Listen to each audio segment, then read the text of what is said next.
This letter of the disgraced previous president, ex-president of Harvard, Claudine Gay, comes after almost a month of her inability to condemn Hamas, a terrorist organization, in front of Congress and admit that blatant anti-Semitism, not anti-Semitism as a buzzword, literal harassment of Jews doesn't violate the policy of Harvard.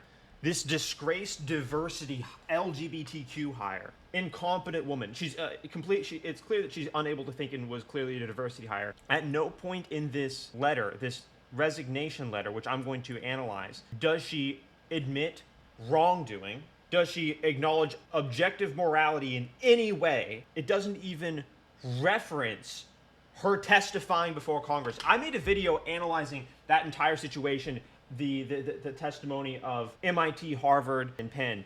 And what was clearly rampant through their testimony was the narcissistic, totalitarian predisposition of the left showcased for all to see. The refusal to acknowledge objective morality. Even when it comes to condemning, you could say, oppression against what would normally be a protected group in the Marxist leftist ethos. They were still unable to acknowledge objective morality. And it was a very interesting, unique moment, because the reason for that is because due to the incoherent nature of their ideology, anytime an objective parameter is exercised, they think, how is this oppressing someone? Because objective reality is nothing more than a mechanism to oppress people in their broken worldview. So they ask themselves, in this exercising of objective morality, who does this judge? Who does this limit in their indiscretion for reprehensibility? And the answer was the Palestinian terrorists. And so they couldn't condemn the Palestinian terrorists, even when asked, does genocide violate your school policy? And so what's especially disturbing now that, this is about a month later after that testimony, is that in this resignation letter, there is no reference, there is no mention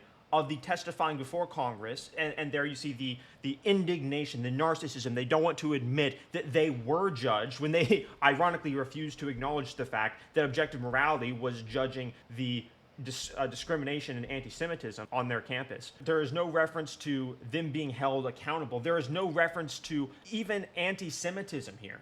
In this think about this. The president of Harvard has been forced to resign as a result of failing to condemn genocide against Jewish people. And in this resignation letter, there is not even a single reference to that moral failing, not even to anti-Semitism in the least. And on top of that, she attempts to play the victim of racial discrimination. Of course, what else would you expect from a diversity hire with the name Claudine Gay?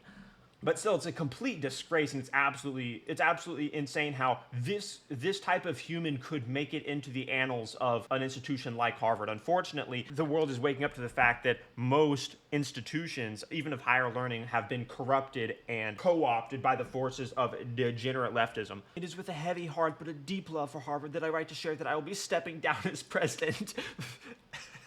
She's trying to make it sound like that this was necessary because the people accusing her of failing to condemn genocide have somehow been like low resolution bullying the school or harassing the school, and she's just been forced to in order to protect the school's reputation because she hasn't done anything wrong. And throughout this entire letter, there is no admission of doing anything wrong for failing to say that genocide went against school policy. And of course, the Penn president also was fired, and hopefully the MIT, president will also be fired. These people are hired without any measurement of competence at all. There is, the left only values diversity of appearance. They don't value diversity of intellectuality, and they certainly don't dare enter the arena of intellectual prowess or scrutiny. No, those things obviously lead to the disintegration of their ideology. This is not a decision that I came to easily. Indeed, it has been difficult beyond words because I have looked forward to looking with so many of you to advance this commitment to academic excellence that has propelled this great university across centuries. You are a disgrace and a stain on the previously held excellence and reputation of this elite school. I have relatives that have gone to this school, and it is a disgrace, and you are a disgrace attached to their reputation due to your incompetence represented on the national stage. It is in the best interests of Harvard, not in the best interests of me, or you. It is in the best interest of Harvard, this institution of leftism that has been corrupted and co-opted, that I must protect in order to, oh my gosh, it's so corrupted. In order for me to not admit wrongdoing or still acknowledge objective morality, even in her resignation, even in her defeat, even in her humiliation, even in her education, she fails to acknowledge objective morality. It's in the best interest of Harvard for me to resign so that our community can navigate this moment of extraordinary challenge with a focus on the institution rather than any individual. Oh, I'm a martyr. I'm being sacrificed because people are holding me accountable. She's literally trying to play the victim as a result of being judged by objective morality. Think about how evil that is. Failing to say that genocide violates your school policy and then you pretend to be the victim when you're held accountable for that reprehensible moral failing. It is a singular honor to be a member of this university. You are not a member of Harvard. You are a stain on Harvard's career. By inspiration of my professional career, my deep sense of... and its people have been made all the more painful to witness the tensions and divisions that have riven our community in this recent months. The division is your fault. You failed to condemn genocide. The bonds of trust and reciprocity should be our sources of strength and support in times of crisis. These are leftist code words for no moral landscape whatsoever. Reciprocity, diversity, trust. You mean moral relativism. You mean an absence of moral character. You mean no position of intellectual coherence whatsoever. Amidst all of this, it has been distressing. Oh, it's not my fault. It's not my fault. It's been distressing to have doubt cast on my commitments to confronting hate and upholding. You testified in front of Congress that genocide against Jews didn't violate your school policy. It has been distressing to be confronted for my commitment against hate and upholding scholarly... Dude, it's such a joke. I can't even continue the voice. Look at this disgusting sentence. And frightening to be subjected to personal attacks and threats fueled by racial animus. Think about the evil of this. She's trying to play the victim in keeping with Marxist ideology to garner counterfeit virtue and status, even while being judged for her discrimination against people. This is the woke mind virus. Their brains are broken.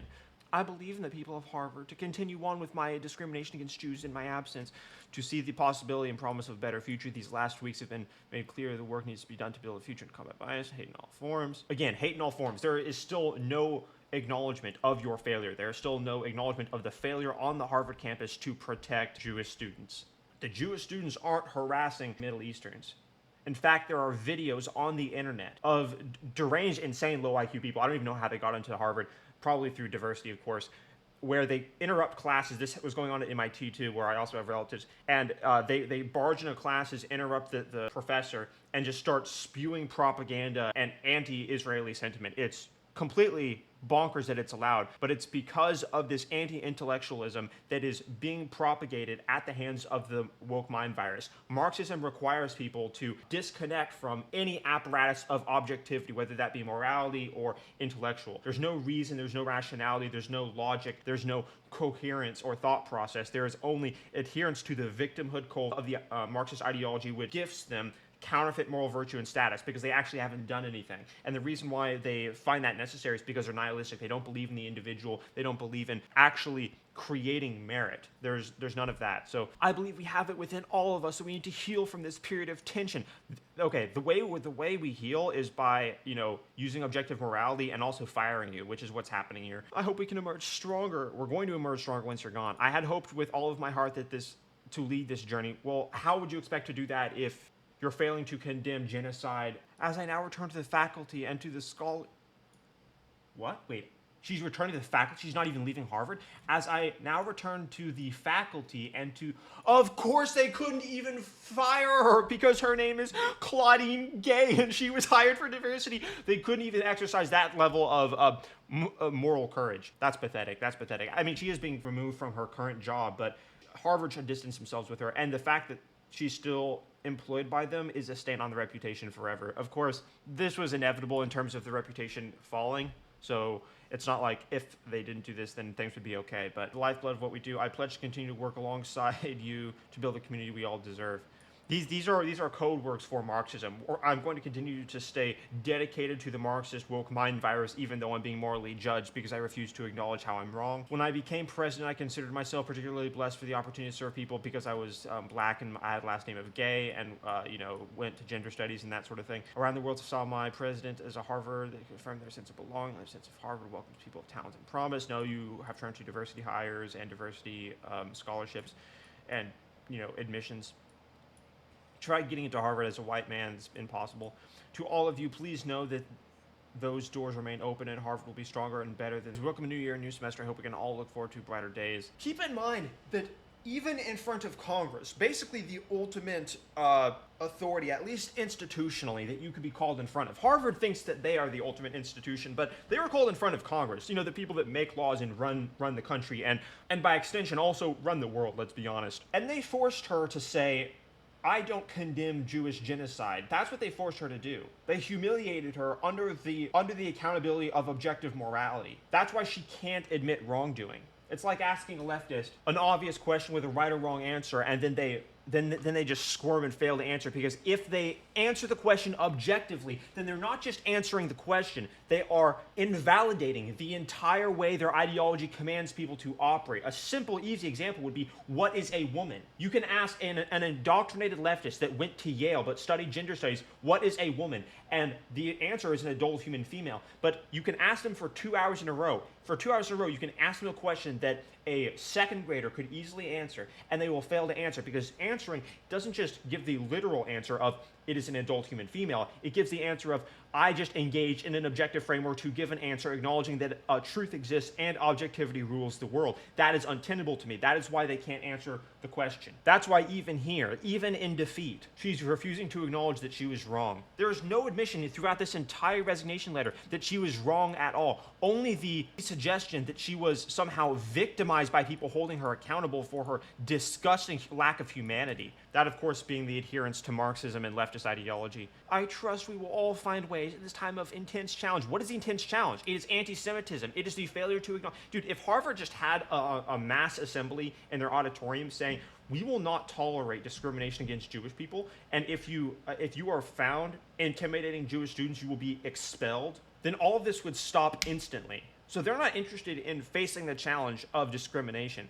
It is interesting how the left can be contorted into such positions where they fail to uphold the very dictums of their most founding hypothetical values of tolerance and inclusion. They can be forced to admit, we actually don't care about the objective moral parameters that define a human civilization, like not discriminating against black people or not discriminating against Jews or Christians or anyone else. That's how twisted they've become. That's how dedicated to the opposite of intellectualism Marxism makes people. This is the face of modern evil. This is the face that humanity has not yet realized is more evil than SS guards in a Nazi uniform. We've come to understand that fascism in the overabundance of right-wing order is evil, but humanity hasn't woken up to the fact that left-wing degeneracy, tyranny, and murderous doctrines have killed far more people than any other ideology. Marxism and communism. And if you read the communist founders, Lenin, Trotsky, Marx, Stalin, the people that pushed communism, it's so inhuman, it's so evil, the things that they write. And I'm completely serious. I will create a video about what they wrote eventually, because I think most people, especially these college white girls that just buy Starbucks and are completely devoid of any thought throughout their entire life, as they support communism, have no idea the type of things that Lenin said. The things that Lenin said are so inhuman. He literally stated in writing his goal was to starve people until mothers ate their children. It's bonkers. But these people have not yet come to terms with the fact that the left-wing ideology is actually the most murderous ideology ever invented by man. It's the most dangerous weapon ever created. It's the most dangerous existential threat to humanity that exists. The woke mind virus. And for people that think that it just started in 2020, 2017, 2016, you're wrong. It goes back a very, very, very long time. In the somewhat modern era, you can look at it through the Marxist, communist, Bolsheviks, and their murderous rampage. It's predicated on resentment and a hatred for humanity. That's why Elon Musk has been able to identify, even in somewhat low resolution form, that the woke mind virus is anti-humanity. The reason why he's realized that, I don't think, is due to the fact that he understands that it's communism, that it is Marxism, that it is a disdain for objective parameters and intellectualism, as well as individual identity and a whole host of other axiomatic truths that hold up the edifice of Western civilization. I think he just recognizes the fact that, wait a second, they tried to close my car company because and made me fire people that weren't vaccinated because if I didn't, then I was a bad person. They're trying to stand in the way of my rockets. These people are anti-humanity. And he's right, it is. But the problem is far more deep than anyone seems to realize. Jordan Peterson, I think, understands too, but people have not woken up to how deadly actually this virus is, to how dangerous these people are. This face, as it is possessed by the radical left-wing mind virus, is much more dangerous than a Nazi soldier in an SS uniform. And the body counts prove that. Of course, we're heading to a point where body counts and numbers and objective morality and coherence and truth itself is under attack, is being demonized. That's the reason why Marxism has conjoined and allied itself with postmodern belief, with postmodern doctrines saying there's no such thing as objective truth, which of course is incoherent to begin with. That, I think, that philosophy was derived through a resentment for reality, just as Marxism was, and that's why they find themselves to be cousins or sisters. People are talking about how this woman is known for plagiarism. I'm not surprised at all. As we've already established, she is a diversity hire, so there's no competence there. She definitely had someone else do any type of writing that was necessary for her to succeed in competent domains. Very sad for the reputation of Harvard here. They may never recover.